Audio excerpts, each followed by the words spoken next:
Are the Celtics gigantic frauds in plain sight? It's the NBA Eastern Conference Squad Show. Let's go. You are talking ball with the NBA East Squad Show, sponsored by Game Time. From the Celtics to the Bucks, the Knicks to the Heat, and everyone else in the East. The local experts of the Locked On Podcast Network bring you all the scoops, breakdowns, and the most comprehensive look at the Eastern Conference. Trash talk and big takes included. No holding back, we're giving the green light. It's time to talk NBA East. Hey, what's going on? Welcome to the NBA Squad Show here, presented by Locked On, the Locked On Podcast Network. That is your team every day. Grab your favorite beverage, sit down. It's time to squad up. I am Sean Woodley. I'm the host of Locked On Raptors, which means my team doesn't really have anything to do with the conversation we're going to have today because they stink. That's all right. We got some hosts of teams that don't stink here as well. We got Philip Rossman-Reich of Locked On Magic. We got John Corrales of Locked On Celtics, aka Locked On Frauds. And we have Adam Armbrecht, another team that stinks. The Nets is the team he covers day to day over at Locked On Nets. And yeah, welcome to the Squad Show. We're just hanging out. We're talking ball. We're probably going to talk some trash to one another and probably teams other than the Boston Celtics. Although we have to start with the Celtics, of course.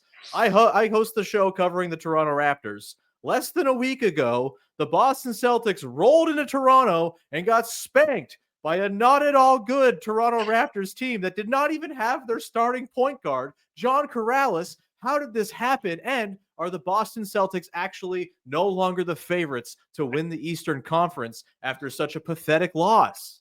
I just want to, I'm here to relay a message from Celtics fans. Take that. Take it. So, no, man, the Celtics are going through it right now. 8-8 in their last 16. But we just did the show trying to look deep into, why 8-8? And I think you guys can tell me if you disagree. When you lose in almost 8 distinct different ways, it feels like there's not a thing wrong. It's everything is wrong. Everything is wrong. I honestly think it's fooled me, John. It's the shooting. It's the shooting it's the biggest issue. And I think when they have shot 28% or less in I think 7 or 6 of those 8 losses, which is, when the Celtics are a shooting team, they're a 3-point team. And I think when those shots aren't falling, it shows up in different ways. So the Toronto game was a complete no-show. Jaylen Brown was not present. He's been weird over this stretch. I don't know if it's because, that international robbery ring that hit his house, they hit Luka's house. It's been hitting his mom was home at the time, and I think it really messed him up. So he's been out of it recently. And I just think the lack of shooting has led to various, manifests itself in various different ways. So if they start hitting shots again, I think they're going to be fine. Sorry, go ahead, Phil. Sorry, just to jump in as a host of the podcast that covers a team that the Celtics beat this week and beat pretty handily, not close at all. I am not also lost to in this stretch, by the way. Lost to in this stretch as well. That is fair. And the Magic are extremely injured and not the Orlando Magic at this point. Even though they're wearing uniforms, but it does come down to the shooting. And, you kind of see maybe some of the same problems that everyone talked about before Boston won this title, where it's kind of that your turn, my turn type deal. But at the end of the day, we're in the doldrums of January. This is where kind of champions are kind of made, but teams that know what they're doing kind of putter along and kind of get their way through this. And, again, to show up against an Orlando team that played hard. I think they played well in that first half, and Boston just broke their spirit. And that's easy to do with the Magic right now because there's just so many injuries. They don't have a lot of places to go to find energy. Just all their energy guys are not there. But Boston very clearly showed they still have it. And I could tell you that I think every team in the league, certainly the elite teams, they're not maybe as afraid of Boston as they might have been because of this stretch. Yeah. But they know that Boston is very capable of being the team that they were last year, being the elite offensive team that no one has an answer for. It's a math problem with Boston. They take so many threes, they make so many threes that there's just very little you can do against them. Maybe this is teaching Boston they have to find a way to diversify their offense a little bit, but this is also a Celtics team that's been here over and over and over again. They're going to be fine in March, April. If they were doing this in March and April, I'd be more concerned. Yeah. It's January. There's still 40, a lot of teams still have 40 games left. There is still a long way to go before you get to the games that actually matter. But just to be clear, it took them in November. It took them overtime to beat the Nets, and I think that's really important to talk about when we're having these kind of discussions. Now, the fact that that's kind of loss. The fact that 3 days later they beat the Nets by 27, 139 to 114 is neither here nor there. No, but I think you're right though. I mean, you take 49 3-pointers, and this is a really great way to skew the numbers. You're 15th in the league in 3-point percentage, even though it's so marginally behind almost every other team, except for, by the way, I think someone talking about, right, the Cleveland Cavs, who are knocking it down at over 39%. So I don't know, whether or not we want to sit here and talk about that their brand of basketball is not always the sexiest to watch. I tend to agree that what do you care about a random game in January if ultimately, when it comes down to it, when the playoff runs start happening, I mean, John, you could speak to it better. It's like, how often do you tell your fan base, just take it easy? These things tend to work themselves out of the course of the season. We end up where we want to be. Now, you turn around in the first round of the playoffs and you get a harder matchup and it goes 7 games instead of 5. Yeah, that's a discussion. But how can you get out over your skis? As you say, games in January? Come on. It really doesn't matter. We know this team's going to be there. We think they're going to be there in the deep playoffs. Right. I feel like there's a little bit of pressure here because of the second apron. And under normal circumstances, under past circumstances, people would be like, it's not the biggest deal in the world because this team is expensive, but there's no real threat of them breaking up. You can sit there and be like, hey, look, the Spurs, when they were winning theirs, they won every other year. And, it's hard to win every year, back-to-backs are very, very difficult. And there's no Steph Curry on the Celtics as good as Jason Tatum and Jaylen Brown are. They're not Steph, they're not KD, so it's not as easy. But the second apron, all we've been talking about this offseason was, all right, this might be the last year they're together, maybe depending on the ownership stuff, maybe one more year, but maybe not. So I think fans kind of took all that to heart and they're like, no, this is the chance. If the Celtics are going to win again, this is their best chance, which is 100% true. And so the normal afterglow of a championship has kind of faded quickly. And also on top of that, because these habits are old habits, it's not like these guys have been great. And then, oh man, this is out of character. The mistakes they're making are out of character, but we've also seen them struggle in fourth quarters. We've seen them kind of go a little too much one-on-one. We've seen them try to force and hunt 3-pointers. So I think there's the old complaints are resurfacing from a season or 2 seasons ago. And then the pressure of that second apron has fans going no, guys, you got to figure it out now. We need this back-to-back. And then, next year, who knows what's going to happen next year? Maybe no Holiday, maybe no Porzingis, who knows? But that all having won the title, these were all real fears and concerns. You win the title, you're willing to okay, that's all right. This team will figure it out. So you're saying it's like the Celtics fans are just, but what if we remember before we won the title? And then these were real problems and real concerns. The only thing too, though, how hard is it how hard is it going to be for the Celtics to kind of retool on the fly? I mean, I presumably it's going to be around Tatum. So even though you're up against the aprons now, like you say, okay, in the offseason, no Porzingis. Okay, maybe Brown's going to be gone. Whatever, Holiday, whatever you have to do, you can just basically figure it out in a new way. The team is stacked right now. Of course. It doesn't take away. You got to win now. And I don't think, the way we're talking about this, I don't think we can leave out the part that it's the Boston Celtics. The Celtics don't just win one title. They win multiple titles. There's that. Yeah, in a modern NBA world, perhaps. It's hard. It's hard. I'm not saying it's fair. It's not fair. They're each their own teams. It's dynasties are different. We could get into the debate of whether the Spurs were a dynasty or not, even though they never won consecutive titles, I think, in their entire run. But there's still that history. And, I'm sure that fan base is very much thinking we are, Jason Tatum and Jaylen Brown are still really young. We are starting a long period of championships. And maybe they even feel like they gave up some opportunities to win titles before last year. You're right. That window feels like it's wide, it's open for them. And those windows close quickly for most teams. A very important question here. Cavs? I think I came into the year thinking, it's the Celtics and then the field and whoever, it's just like the Celtics are going to do the thing. They're going to walk. It's going to be easy. But the Cavs are freaking awesome. And I kind of wonder if they're just the best team now. And I know they're stacked in a different way than Boston is. But the way they do it is pretty damn convincing. I don't know, John, if you're terrified, but we will pick this up coming back on the other side. We got a new pal to bring into the mix as well, who we'll bring on in just 1 second here as we continue the Locked On NBA Squad Show, which, by the way, is brought to you by our good friends over at Game Time. Right now, you can download the Game Time app, create an account, and use the code LOCKEDONNBA for $20 off your first purchase. We'll come back. We'll talk Cavs. We'll talk about the Celtics and their waning window once more, and we'll bring in a new buddy all in just 1 second.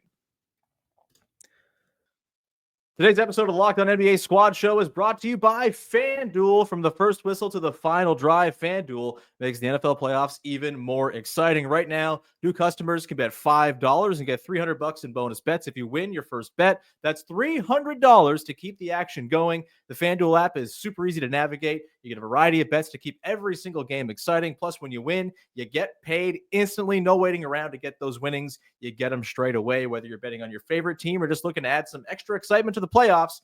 FanDuel has you covered. You got Bills Chiefs this weekend. You've got Eagles Commanders as well. Maybe you're a Bills fan and you've been sitting there wondering, is my team ever going to win? And you're staring down Patrick Mahomes once again and expecting the worst. That's okay. Put some money on the Chiefs to win. That's right. And if they win, you get some money out of the deal. That's wonderful. It's the happiness hedge, baby. Go do it over at FanDuel.com. Join today. Get started with $300 in bonus bets. That's FanDuel.com. Make this playoff season unforgettable with FanDuel, an official sportsbook partner of the NFL. Back at it here on the Eastern Conference NBA Squad Show, presented by Locked On NBA and sponsored by our dear pals at Game Time. We got a new buddy. Wes Goldberg is here. We're going to get to you and your messed up team in just a second, man. But we got to start off by picking up the thread we were on the other side, as clearly John has got his emotional support animal to help him through the talk of the Cleveland Cavaliers actually being the class of the Eastern Conference and the Celtics reign being no more. Cavs, we talked about it a little bit before. Yeah. They're awesome. They're 35-6. They never lose. They are monsters. John, are you scared? No. No. Look. Full credit to the Cavs. Full credit to the Cavs, who are having a great season. One of those seasons, like, this is such a victory speech where he's on the podium. He's like, no. Like, they ran a great race. What a lovely campaign. These guys are fantastic. I was nervous there for a minute, for sure. Very much so. But the playoffs are about matchups. And as great as the Cavs have been and as great as the Cavs are, again, not taking away from anything, I don't think it'll be 4-1 like the Celtics did last season, provided everybody's healthy. But I think the Celtics still have the matchups. So 2 healthy squads playing normal basketball, the Celtics have the matchups over the Cavs. So I think that's one of the things that I've been leaning on in this stretch for the Celtics. Like, you look at the rest of the East, and there are great performances out there in the East, but Boston still has those matchup advantages. And in the playoffs, that's going to matter more than the Cavs beating a bunch of teams in January when the Celtics were 8-8. And so that's kind of where I'm hanging my hat. I mean, I was a place to be hanging your hat. Go on, Adam. No, I was going to say, like, I'll use the NFL playoffs as like maybe a comp here, and the Detroit Lions. It's like they've been really good for a couple of seasons now, right? And Cavs were good last year, but we're only like an inch away from them talking about, are we maybe going to trade Donovan Mitchell? But so they're really good. And then they go to the playoffs, and in this instance, it's the Commanders, right? They come out of nowhere, they totally blast them, and they're out. Would we be, even though the Cavs have been dominant, The second you get to a playoff matchup and they maybe get a little bit cooked, you say, okay, yeah, because have they been here before? Have they had the level of success? Like, and I think it's always easy to do it if you're the Celtics. It's always easy to talk about, like, historically, the Spurs, these kind of teams that are always there and can lean on a lot of experience. I think until you do those couple of deep runs, you're always going to be, if you're John, pushed aside a little bit. And I think justifiably, because until you show up and knock the Celtics off, yeah, it's like, should the Celtics be considered the favorites to go to the finals again? Yes. Why? Because they just won a championship, because they go to the finals, because they're that type of consistent team. And the Cavs have not proven that yet to this point, at least. But I want to jump in to that point. Cleveland's done stuff like this before, maybe not for the length of time that they've done it. They've always had some injury. Darius Garland last year broke his jaw. Evan Mobley had the knee injury last year, and they kind of settled back into like a slightly above 500 team when they have been fully healthy, even under JB Bickerstaff. They were always an elite level team, and everyone was just kind of waiting for them to put all those pieces together and be healthy enough to show us how good they can be. And I think this year, with a better offensive mind in Kenny Atkinson, they've been a little bit better about limiting minutes to some of their key players. They've been fully unleashed. Mm-hmm. So I agree with you that Boston's proven it. This Cleveland team reminds me a little bit of that 2020 Jazz team, which we didn't really see at full strength because of COVID to begin with. So maybe that team would have been the breakthrough for Donovan Mitchell that he hasn't quite had individually yet. But this is a team that I think should be dangerous because, like John said, the Celtics rely so much on their three-point shooting. Cleveland feels like they can beat you in multiple ways. You go small on them, they'll pound it in the post. They can spread around and get a bunch of three-point shooters in. They've got great defense. They got two bigs that they can have on the floor that'll protect the rim at all times. I don't think we should dismiss Cleveland so cleanly. What they're doing in the regular season feels very, very real and very, very earned over the last several years. Yeah, and to the point of the three-point shooting also, it's like we could talk about matchups. The thing about matchups is you have to use your matchups. Like, you can't just go down, walk up, and keep taking 60% of your shots from beyond the arc. Like, that's not matchups. That's just three-point shooting. And but Celtics play away from their matchups. Right, the Celtics are like, we don't even care about our matchups. We're just gonna let it fly. But math is our matchup, baby.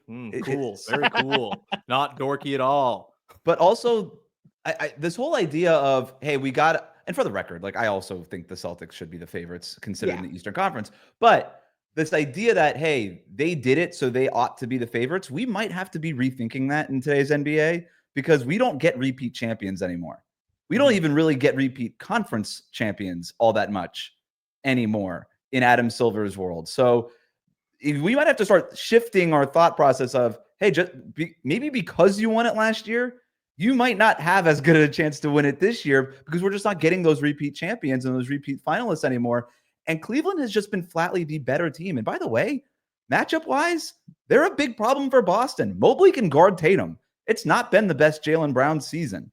Like, it's Drew Holiday has been in and out of the lineup. To John's point, like, health matters. Like, there's no way the Celtics get through the Eastern Conference playoffs this year if Porzingis isn't healthy the way that he was last year. The Cavs weren't like this last year. The Knicks weren't like this last year. I think the Bucks are even better. Not saying that the Bucks would beat them, but like, we've seen Giannis almost drag the Bucks over the Celtics in a series. Like, it's happened. Well, I know John's about to get aggressive on. Yeah, the Celtics did beat the Cavs this year, right? Like, they have beaten the Cavs. And the Cavs have beaten the Celtics. And the Cavs beat the Celtics because of a 20-point Donovan Mitchell quarter where he didn't miss. And that's what it took. Right? That's Boston's formula every night. Donovan Mitchell's not everyone stops a playoff riser. Like, he's so good at the playoffs, always. I understand that. I understand that.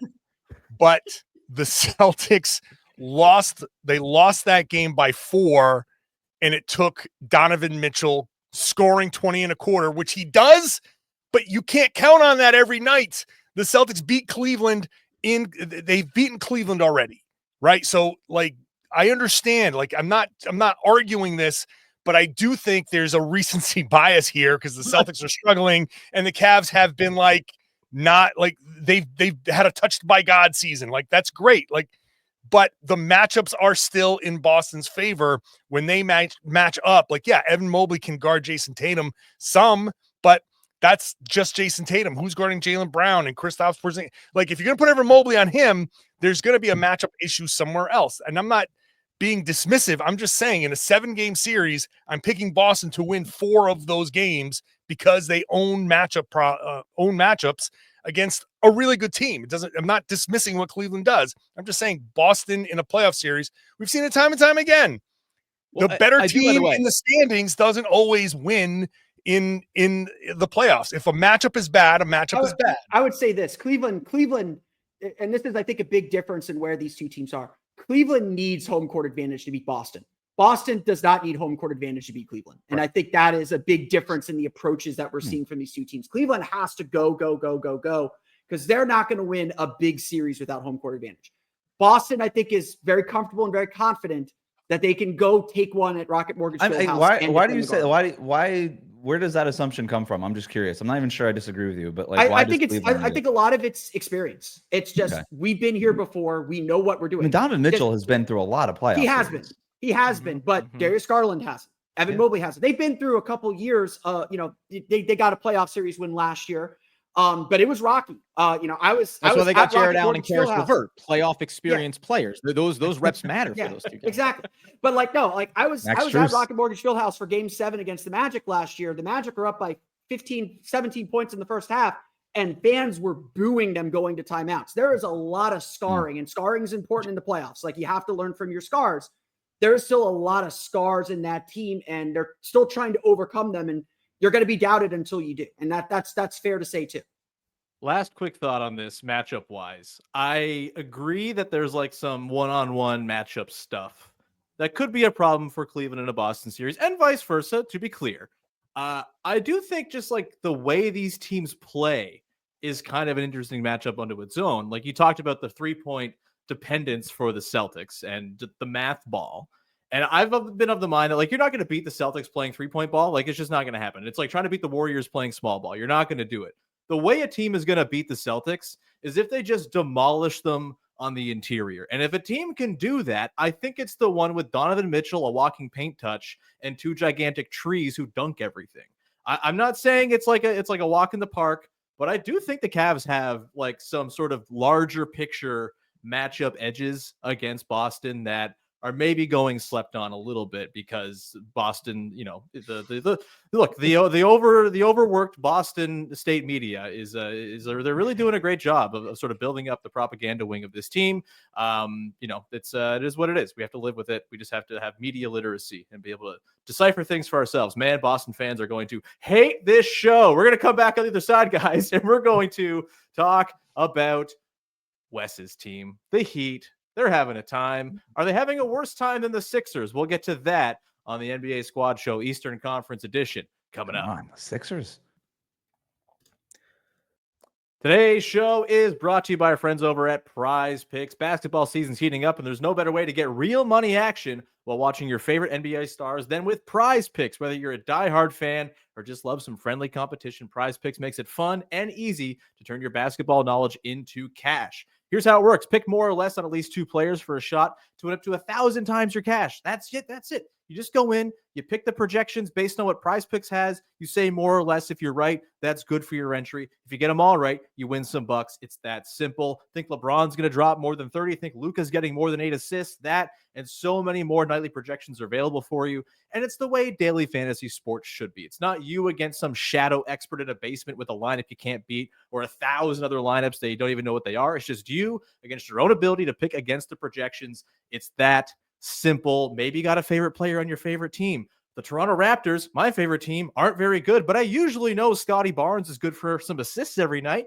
So maybe I take them more there, and then I go watch some other basketball teams that are not the Toronto Raptors to get that good basketball entertainment. Either way, now's the perfect time to join. Download the app and use the code LOCKEDINNBA to get $50 instantly when you play your first $5 lineup. That's right. No need to win to get the bonus. It's guaranteed. Prize Picks. Run your game. Wrapping it up here, the NBA Eastern Conference Squad Show. Sean Woodley, Adam Arnbrecht, John Corrales, Philip Rossman-Reich, Wes Goldberg. We're going to play a little game here, and it's a game I like to call Who's More Screwed? The Philadelphia 76ers are going through it right now. They've lost a bunch of games. Their high-priced free agent signing in Paul George maybe is not so good no more. Joel Embiid, the knee thing is deeply, deeply concerning. And the only good thing to happen to them all year, Jared McCain is out for the entire season. it's not a good time in Philly. What could save them is if they were to get a very high pick in this draft. It would avoid them sending it to the OKC Thunder, which I believe is a top 6 protected pick that they've got right now. As it turns out, though, there's a lot of really bad teams. Adam and I know about this. There's a lot of stinkers at the bottom of the league. It's going to be difficult for the Sixers to be bad enough to get into that range where it's likely they'll keep their pick. And so they might be in that sort of wishy-washy 9 through 13 range of the lottery where they're just hoping and hoping they jump up lest they give their pick over to OKC. That's a tough situation. The Miami Heat, they're a little better, but also their best player is an open revolt. And, there's a million things going on there that are very concerning for the long-term health of the franchise. Maybe it's less concerning than the Sixers, but I actually don't know if that's true because the Sixers could save themselves with a high pick, and they do have Tyrese Maxey and Jared McCain, 2 guys who can dribble and score, something that until this year, no one on the Heat could do. Congrats, Tyler Hero, that you figured that out. Wes, let's go to you first. Who's more screwed, the Heat or the Sixers? We're talking big picture, long-term scale here. This is tremendously insulting to the Miami Heat. Are you kidding me? I tend to agree. I tend to agree. Come on now. You've just paid Paul George max money when everybody was like, don't do that. And they were like, well, we're going to do that. You've got Joel Embiid, who's probably played his best basketball of his career already. Like, it doesn't get better after this. Players don't typically get better and healthier as they age, especially with some of the health concerns that Joel Embiid is going through. And Tyrese Maxey's fine. He had one great year. Is he really like the number one option on a team that's going anywhere? I don't think that Maxey is projected as that sort of guy. And so to double down on all of that, you have a coach who's basically had one good year of ever coaching in the NBA. You've got a front office that hasn't he did. Yeah, he did. best meme coach in the league. We're calling it 2 years. Dude, that title defense team was winning had Pascal Siakam not been in a condo for 5 months, and John knows it. I don't know that anybody outside of Brad Stevens has ever gotten more credit based on a gimmick than Nick Nurse has. Like the box and one defense. The box and one defense has kept Nick Nurse in the NBA for since 2019. That's the only reason that he has a claim to a head coaching job at this point. So look, the Heat, they're up against it right now with Jimmy Butler. There's no question that this is a tough situation of their own making. They should have, and I lobbied this on Locked On Heat basically since Pat Riley called them out in the spring. Said, you don't want to pay this guy the extension, just trade him. What are you doing? Trade this guy. This is not going to end well. And what happened? It did not end well, and it has not even ended quite yet. They're going to have to move him. There is increased urgency to move him before the trade deadline now. I'm very hopeful that it will happen. We'll see if it does. Just quick poll around here. Do any of you want Jimmy Butler? So that's the issue. That's the issue that Miami keeps running into. As a third team, sure. I gotta tell you, yes. I am a lovely third team. When you're talking about taking out your special lady friend on a night and you want a third wheel, look to the Nets. But I don't. First of all, the fact that this situation is also created, the debate is created because the 76ers made the wrong choice in not keeping Jimmy Butler when they could have, and then could have maybe won a championship, but they chose to go a different direction, and Jimmy goes to Miami and they have success. Awesome. But the idea that the team that has perpetually not succeeded. What's going on? Sorry, there's construction in my building. I'll mute. Just for some reason, now we leave it in, Sean. We leave this in because I thought for sure someone was playing a gimmick on me. Well, it does feel like both of these teams might be under construction soon. There you go. No, but the idea that the team in Philadelphia, who's kind of been perpetually the oops, we almost did it, but then we kind of shot ourselves in the foot over it and made the mistake, versus the franchise that has historically always kind of been a little bit ahead of the curve, and always, even now when it feels like maybe they walked into a difficult time here with Jimmy, I still have a high level of confidence that they will figure out the right way to come out of this, where they get to be a competitive team. That doesn't mean championship level, but they're going to be able to be even keeled coming away from it. I don't know where the 76ers end up with this. I want to know, Wes. Sorry, Sean. No, go nuts. Honestly, what is a realistic deal for Jimmy Butler? Because I honestly don't see anything out there that makes any sense for anybody. The Phoenix still really wants him. Jimmy still really wants to get to Phoenix. Now they're willing to include that 2031 first. Honestly, if I were a team like Toronto, and you're saying, hey, we give you Bradley Beal in that 2031 first. I'm like, yeah, sign me up. I'm getting this valuable Suns pick from like in 2031 that I can use, and all I have to do is eat Bradley Beal's contract for 2 more years. I don't know. That doesn't sound awful. It's not Beal's contract when he's coming over from Washington. But Beal's not going there. Like he's got the no trade clause. That's the problem. That's the wrench in everything. No, it is. It is. But I don't know. I think Beal would be more willing to waive the no trade clause than people think. Maybe not to go to Toronto. That's nothing to go to Toronto. I have no idea where he'd be willing to go. You at least live in Phoenix right now. Like I'm just gonna play some golf. And you don't want to uproot your family in the middle of the season. I get it. But like if not then like ego Milwaukee. Like, are you talking ego with him? Like that he still thinks he can be that guy on some team? Because that's where like you waive the no trade. If you're like, hey, put me somewhere else and I'll prove you're gonna jettison me from Phoenix so they want to win. Well, here's the point I always made too, is like the Suns stink. Like I know Detroit has been talked about as a potential Beal place. They have a better chance of making the playoffs. Like if you're Bradley than Phoenix does. If you're Bradley Beal and you want to play in the playoffs, leave Phoenix, go to Detroit. And I can't believe we're saying that, but that's the reality of it right now. And so, yeah, if you're Beal, I don't think it's ego. It's just like, put me in a better situation because this one's messed up.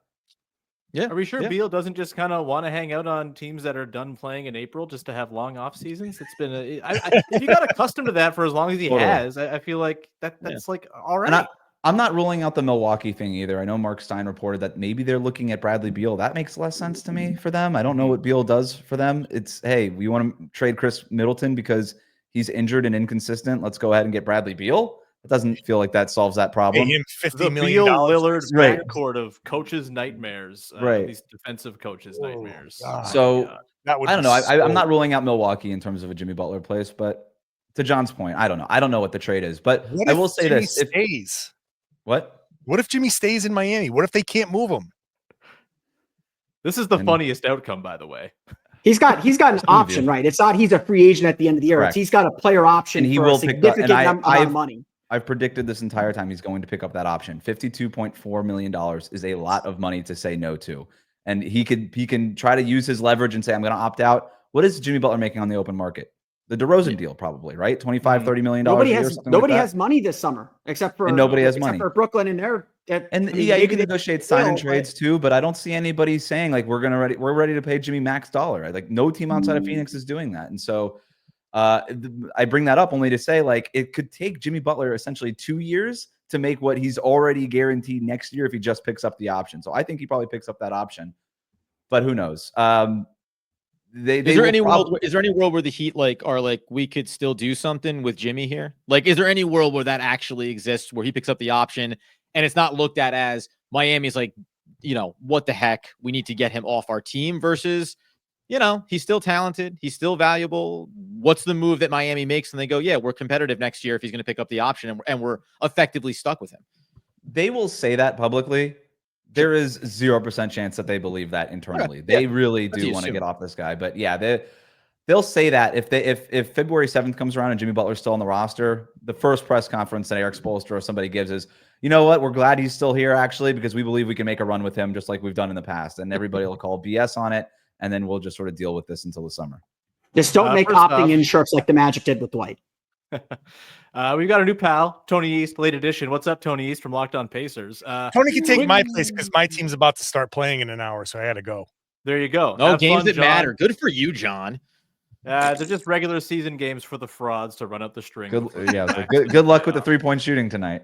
Yeah. By the way, can I just don't know what that is. Tony just came in here. Like, good for you, Tony. We're happy to have you. I'm sure you have something to say. But I didn't get to bring up the fact that the Cavs are 5th in the league in 3-point attempts and lead the league in 3-point percentage. So the world where they play against the Boston Celtics and have to get into a 3-point arms race for one game in that series, they can still go win that. Like they can still just beat you by outshooting you from the perimeter. Since we're piling on the Celtics now that John's gone, to that point, I wanted to do it when he was still here. I didn't get a chance. You made the point that the way you beat the Celtics is by just kind of being physical with them. That's something that when the Magic are healthy, at least they do really well. I mean, they turn the ball over too much. Lets Boston hit a lot of threes, but Boston isn't some impenetrable force. And so in reality, Miami, Philadelphia, Boston's the one that's really in trouble here and needs to be concerned. No. Back to the original question for today's segment. Who's more screwed, the Sixers or the Heat? On the Heat thing, just to make an argument, because I think we established the Sixers, but I don't know if it's totally that cut and dry. We talked about the Jimmy thing, but also I want to talk about the $59 million a year elephant in the room that is Bam Adebayo's contract in 2028-29. He is like that contract might not be so good. I'm just saying it might be a problem. I'd be willing to pay $60 million a year for one of the best defenders in the league. Yes, I think that's just fine. Yeah, you want to pay $50 million for Matisse Thybulle, but tall? Okay, sure, man, great. Matisse Thybulle, but tall sounds like a really, really good player. Yes, I would. If Matisse Thybulle could play center, he'd be making the only thing $60 Matisse Thybulle back is a little bit of that verb. Yeah, Matisse Thybulle was a center. I think every two be like, wow, I want that guy. I do agree. I'm that 5'8". I'm only 2 feet away from really competing. As somebody who fit very well with Tyrese Haliburton in the Olympics, I've been very much thinking about Bam a lot, and I think Bam's very good, despite his bad efficiency this season. That has certainly been concerning. Yes. I mean, he's still that contract goes through 2028, 29, 59 million. I mean, I know with like the new restrictions, it's a little bit funkier, but that's the kind of player that some team that has the space or the, movable parts, they go, well, we'll take him on the short term, on this rental kind of option. If Miami was talking about the Celtics being nearly in second apron hell without acknowledging that having $59 million of Bam Adebayo might not be such a good thing in a second apron world. But what's the salary cap going to be in 2029? I will make this argument. I don't think you understand how exponentially this number is going to grow here in the next few years. Whatever we do, don't let the guy that covers the Heat talk about it. If you want to make the comparison to the Celtics, they also pay Jaylen Brown $60 million a year. Jaylen Brown's not the number one option on a championship team. I know he's the finals MVP, but whatever. He's not the number one option on a championship team. Bam Adebayo is not the number one option on a championship team. Bam is the perfect number two. This guy he literally does everything for his position at an elite level except score. He's an elite rebounder. He's an elite defender. He is an elite passer. Like, he's an elite team leader, elite locker room guy. Like, he's elite at everything at that position except for scoring, where he did average 20 points per game last year, and he's in a slump this year. So yeah, I will pay $60 million for that guy as long as my number one option is an elite scorer. And that's been Miami's problem over and over again, is they don't have that guy when Jimmy Butler doesn't feel like playing basketball at 100% effort. And by the way, if you told me from a Brooklyn Nets perspective, right? Let's say they tank as low as they can, they spike, they get Cooper Flag. There's versions of it where Miami wants to jettison him, price point, all these things. We get that, but like, would I throw Bam Adebayo on the court with my new rookie, franchise cornerstone and look to bring in other pieces because we have no cap coming into the future over the next 3-4 seasons? Like, of course, right? So you can pivot pretty quick and find the picture where you go, brought in Bam Adebayo, brought in another player that's on a contract, and Boston Celtics. Yeah. Okay. We got two guys that are over 50 million apiece. That's fine, because we got young talent, controllable pieces. So I wouldn't look at him nearly the same way as when you talk about a guy like Joel Embiid, where you're like, well, this is a problem. And I'm gonna shut down the Bam Adebayo trade talk right now. The Heat are not trading Bam Adebayo. I just want to make that very clear. Like, he is. Now we can edit that out on the back end, right? We can absolutely. We can make it look like West was open to it. Like, I want to shut open Bam Adebayo. Trade is happening. Yeah. Little creative. I can't believe there was this much impassioned defense of Scam Adebayo. Unbelievably. Okay, let's quickly, Tony, answer the question fast. Who's more screwed, Heat or Sixers? Long-term picture, not just this season. The one with two old guys who barely play and aren't good this year. That is the Sixers. I feel like that could apply to. He'd only have one. He only have one. Pat Riley hasn't played in years. That's not. You can't. Pat Riley has not played in years. And Jimmy, when he actually does play and try, has been better than PG this year. Certainly, true. Even while he's obviously Embiid has a couple of games where he's looked amazing, but it's like 6 or 7 the whole season. So yeah, the Sixers are way more screwed. Well, we have successfully slandered the Celtics, the Heat, and the Sixers, which makes it a successful Eastern Conference squad show. We're going to leave it there. We'll be back again next week to slander the Celtics, the Sixers, and the Heat once again, and every week in perpetuity. Thanks so much for hanging out. Adam, Wes, Phil, Tony, also John Corrales, who's watching the fraud team play right now. Have yourself a wonderful rest of your week. We'll catch up soon. See ya.